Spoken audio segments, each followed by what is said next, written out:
Gandhian theory of Indian state. Gandhi's vision of ideal society is that of a non-violent and democratic social order in which there is a just balance between individual freedom and social responsibility. He has a very high regard for the place of ideals in human life. Without ideals, he says, life can have no meaning because there would be no goals towards which human endeavor can be directed. His supreme ideal is self realization or knowing God and merging in Him.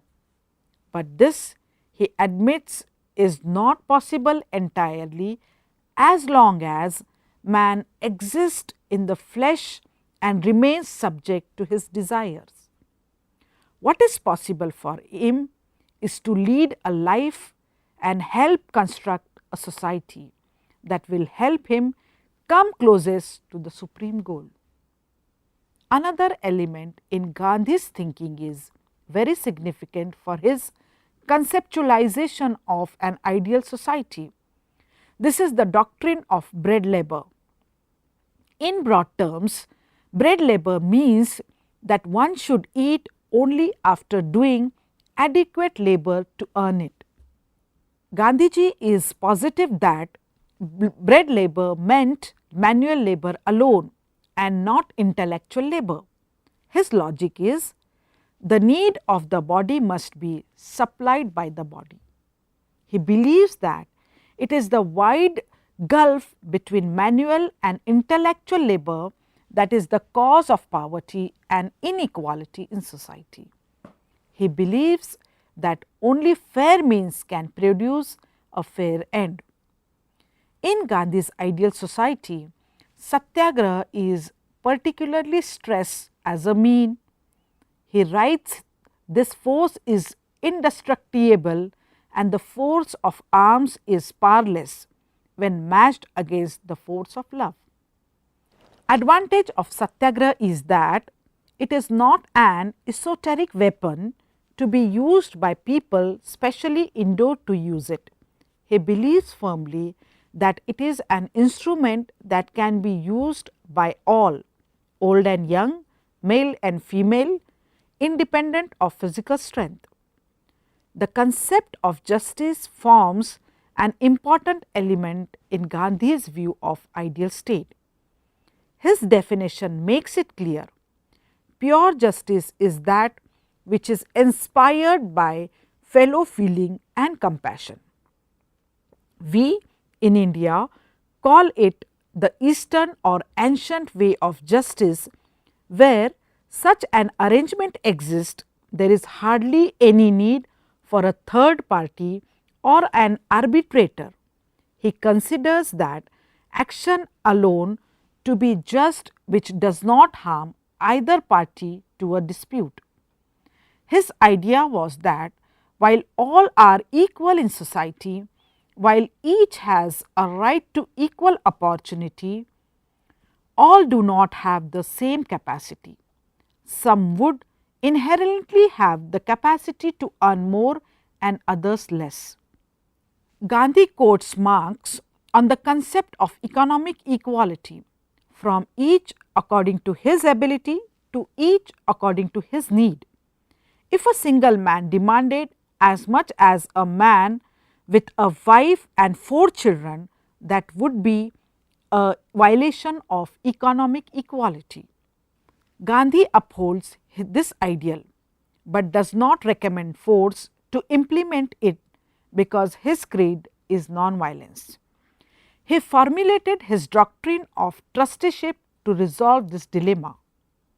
The rich should behave as trustees for their surplus wealth and use it for the common good.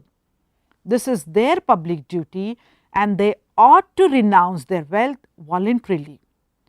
This was the only way in which a just and non-violent society could be established. He believed that if wealthy people did not heed his advice, the consequences would be formidable.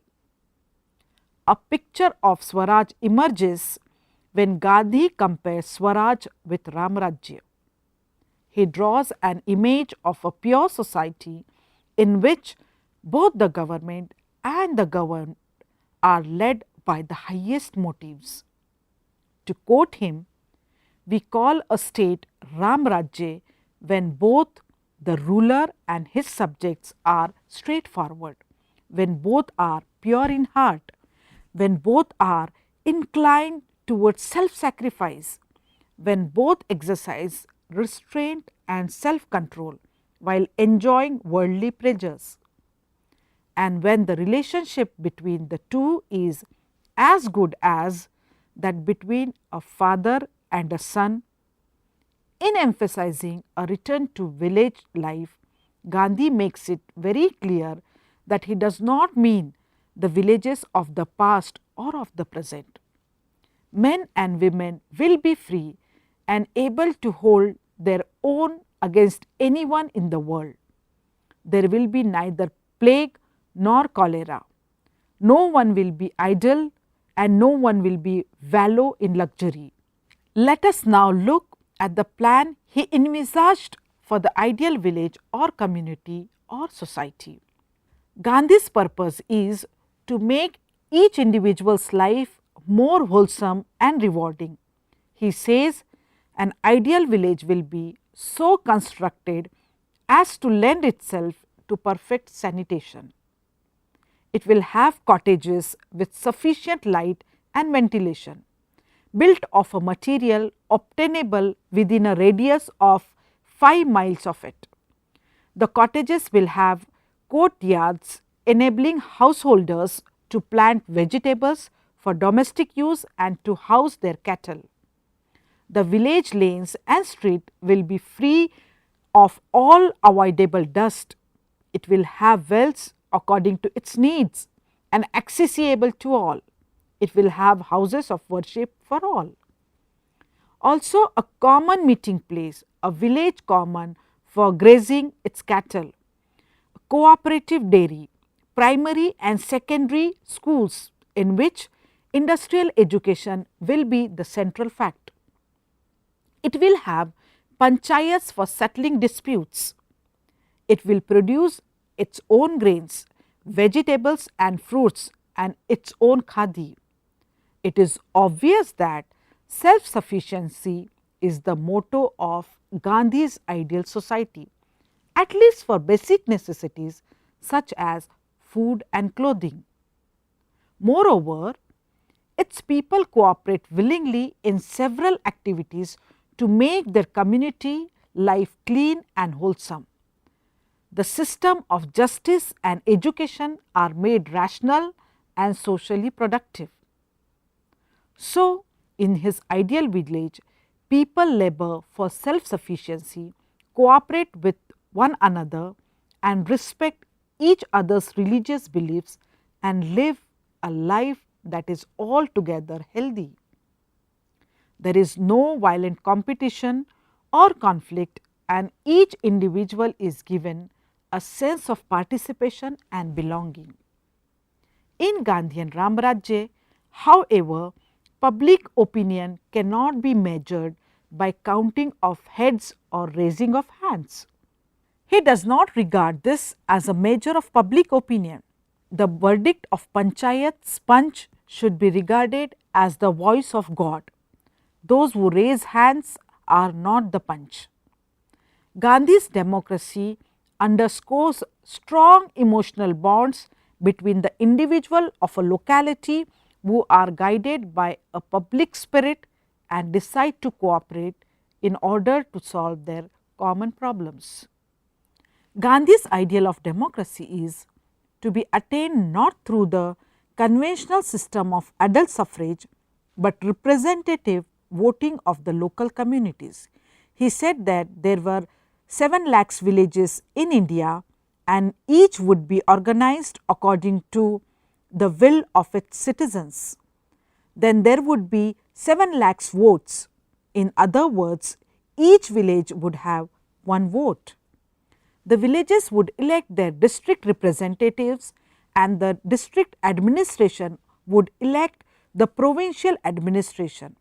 and these in turn would elect a president who would be the national chief executive. Gandhi took a holistic view of education.